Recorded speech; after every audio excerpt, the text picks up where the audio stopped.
இன்றைக்கி பார்த்தீங்கன்னா மட்டன் ஈரல் குழம்பு தாங்க செய்ய போகிறோம். அதுக்கு தேவையான சின்ன வெங்காயம், சீரகம், அதுக்கப்புறம் பார்த்திங்கன்னா மிளகு, இதை போட்டு நல்லா ஃப்ரை பண்ணி எடுத்துக்கணும். மட்டன் இறைச்சியை விட மட்டன் ஈரல் வாங்கி சாப்பிடும்போது நம்ம ஹெல்த்துக்கு ரொம்ப ரொம்ப நல்லதுங்க.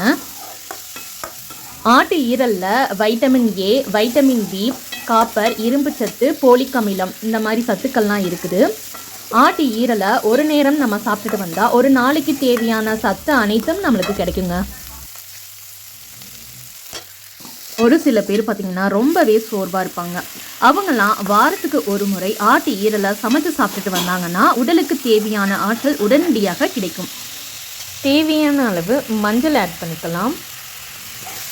ஆட்டு ஈரலை அடிக்கடி சாப்பிட்டுட்டு வந்தால் இரத்த சோகை குணமாகும். உடலில் இரத்தத்தை உற்பத்தி செய்யக்கூடிய ஆற்றலை கொண்டுள்ளது. இதில் இருக்கக்கூடிய அதிகப்படியான இரும்பு சத்து, போலிக் அமிலம் போன்ற சத்துக்கள் உடலில் புதிய இரத்த சிவப்பு அணுக்களை உற்பத்தி செய்கிறது. இதன் மூலம் உடலில் இரத்தம் அதிகரித்து இரத்த சோகையை குணப்படுத்தும் இந்த ஆட்டு ஈரல்.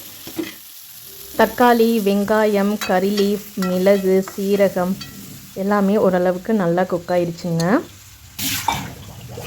உருளைக்கிழங்கும் சுவரொட்டியும் தண்ணி ஊற்றி குக்கரில் வேக வச்சு எடுத்துக்கலாம்.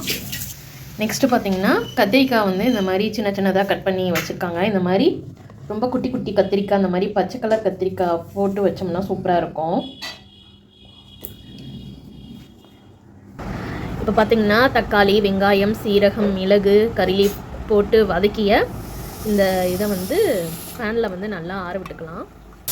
ஈரல் இப்போ நல்லா குக் ஆகிடுச்சுங்க. இப்போ பார்த்திங்கன்னா விசில் வந்துக்கிட்டு இருக்கு.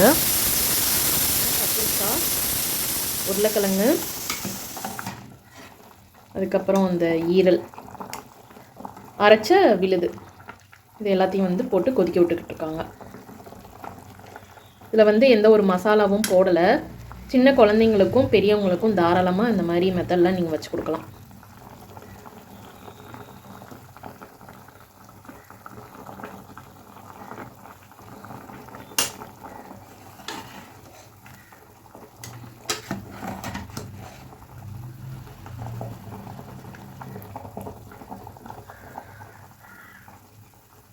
பார்த்திங்கன்னா கத்திரிக்காய் நல்லாவே குக் ஆயிடுச்சுங்க.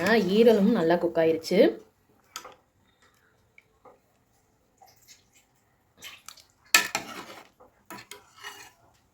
இது கூட நம்ம தேங்காய் பால் ஆட் பண்ணிக்கலாம்.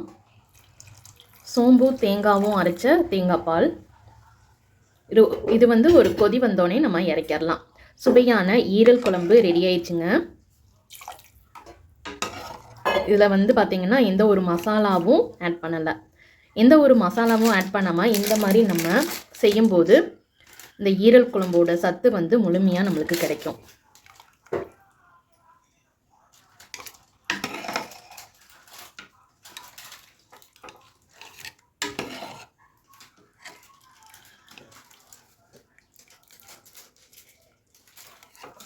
தேங்காய் பால் ஊற்றி நல்லா கொதிக்குதுங்க. இந்த ஸ்டேஜில் இறக்கி நம்ம தாளிச்சுக்கலாம்.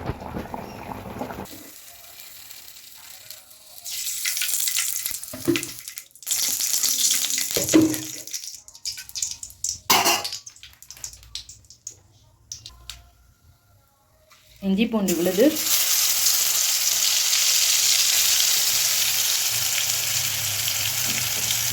மட்டன் மசாலா,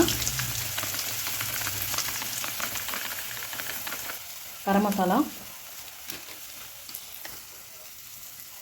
காஷ்மீரி மிளகாய் தூள்,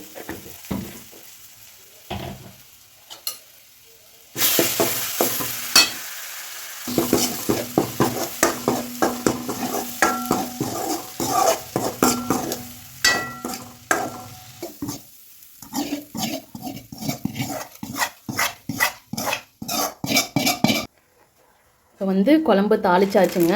சுவையான மட்டன் ஈரல் குழம்பு ரெடி ஆயிடுச்சு.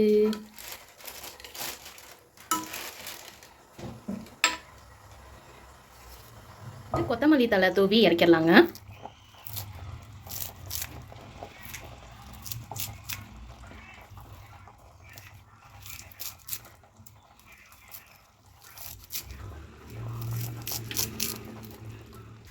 கொத்தமல்லி போட்டோன்னே அந்த ஃப்ளேவரோட வாசனை சூப்பராக இருக்குதுங்க.